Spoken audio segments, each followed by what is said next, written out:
What's your favorite curse word? I can't say it. It starts with an M and it ends with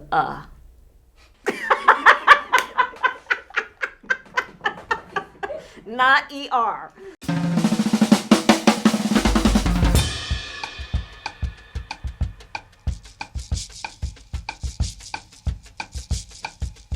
When I was a tour guide at the Bureau of Engraving and Printing, Ozzie Davis and Ruby Dee walked in, and oh my God, I could barely speak. Whatever you do, don't panic.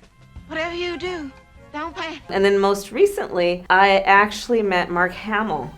And being a Star Wars fan, I became a little giddy when I met him. It was behind the scene I was on the Colbert Show. Yeah, that was neat.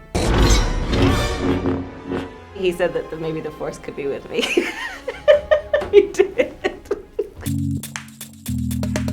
Alpha Kappa Alpha Sorority Incorporated is the oldest black sorority in the United States, and I am a member. So my first paying job, I don't remember if my mother paid me. I think she did, and it was to clean pipettes in her lab.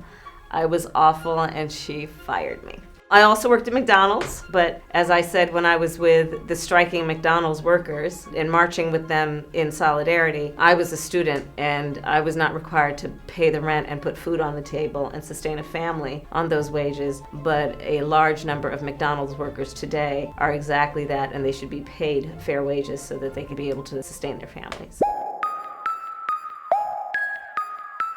It's more about evolved. I definitely believe that we should legalize marijuana. There was a time when I was more advocating medical marijuana, but I believe we just need to legalize it, period. Oh, my whole life. I remember the neighbors' kids who we played with, and one day, checked on, can you come out and play? No, our parents said, we can't play with you because you're black. But there are many examples. I don't have a relative who is a black man, a friend or a colleague that I know who has not faced some kind of racial profiling or discrimination. Well, I've always been who I am, so I think the challenge is to help other people understand what that means. But for me, it was growing up with a lot of cultural pride. It was about growing up and learning about the commonalities among people, regardless of where they were born or what languages spoke by their grandparents or how their last names are spelled. And that guides me through today, especially when we now have such powerful forces in our country that are trying to sow hate and division among us. When you really understand people, you know that most of our urges, most of our desires for ourselves and our families are universal in nature. I love my husband. He is funny, he is kind, he is patient, he loves my cooking. He's just a really great guy. It would be lifting up middle-class and working families. I am proposing what would be the most significant middle-class tax cut that this country has seen in generations. And it would lift up families who are making less than $100,000 a year by giving them a tax credit of up to $6,000 a year that they can collect up to $500 a month, which will be all the difference between those families being able to get through the end of the month with dignity or not. In our country today, almost half of American families are a $400 unexpected expense away from complete upheaval. And for too long in our country, the policies have been written in a way that have favored the top 1% and the rich and not favored working families and middle-class families. And my policy would lift up 1 in 2 American families, 3 in 4 American children, 60% of black households, and it is, I think, long overdue that we focus on lifting families up and giving them the support they deserve. I am a front seat, back seat driver. I'm awful. I have ideas about what the shortcuts are. I have the idea about where we should park. So I am a front seat, back seat driver.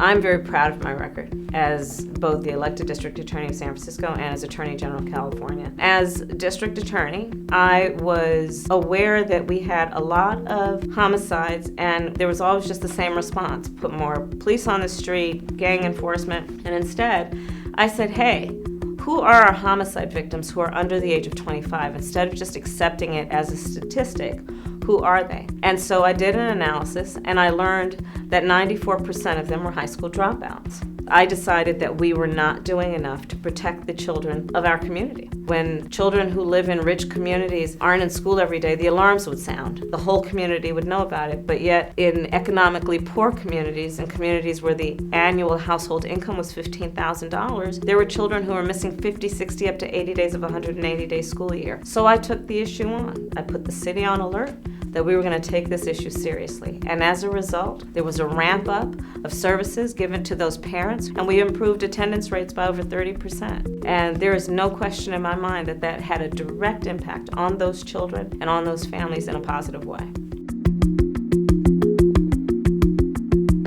My truancy initiative, because they said you're going to take political heat for it because nobody's going to understand why you're doing it. And they might have been right, but I don't regret it.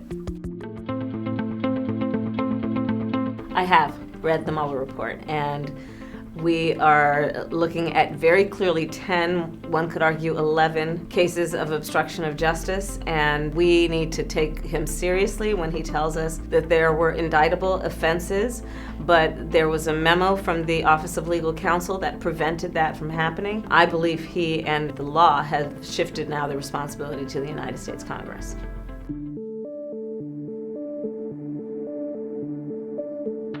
The American public deserves to have a president of the United States who has the ability to see them and focus on their needs, the needs that keep them up at night or wake them up in the middle of the night. And I'm prepared to do that, which is why I have a proposal that is not only about lifting up middle class and working families around the tax credits, but it's around paying teachers their value. It's about paying women equally as men. It is about addressing the issue of DACA and Dreamers. It is about looking at what we need to do to reform a criminal justice system that is in drastic need of reform. I know that firsthand. I have been a leader in the nation on criminal justice reform for that reason. So those are the issues that I think are going to be most important, and on that basis, people will elect the next president of the United States.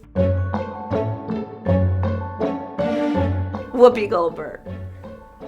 And ye better be tough as nails, too. It's an old Earth, Wind & Fire song, and it's called Reasons. The Reasons.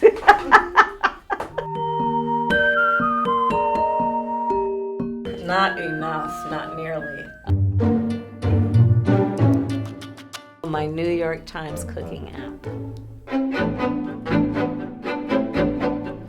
What in your career have you done that has directly impacted people in real time? Not about pretty speeches, but what have you done and what decisions have you had to make when you actually were a decision maker and you knew that your decision would directly impact people? That's your question for the other candidates. Here's a question from another candidate picked at random.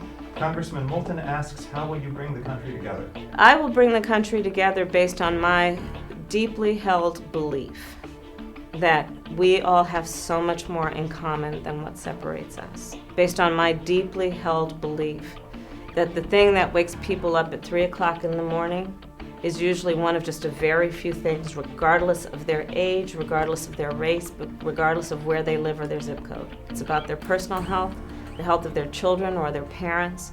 For so many, can I get a job, keep a job, pay the bills by the end of the month, retire with dignity? For our students, can I pay off my student loans? For so many families in our country, can I help my family member get off their opioid addiction or their drug addiction? The vast majority of us have so much more in common than what separates us. And when we approach issues understanding that, and with a deeply held knowledge and belief about the connection between us, I think we will do what we have got to do, which is bring this country together, understanding that we are our strongest when we approach issues, understanding that we all will rise or fall together.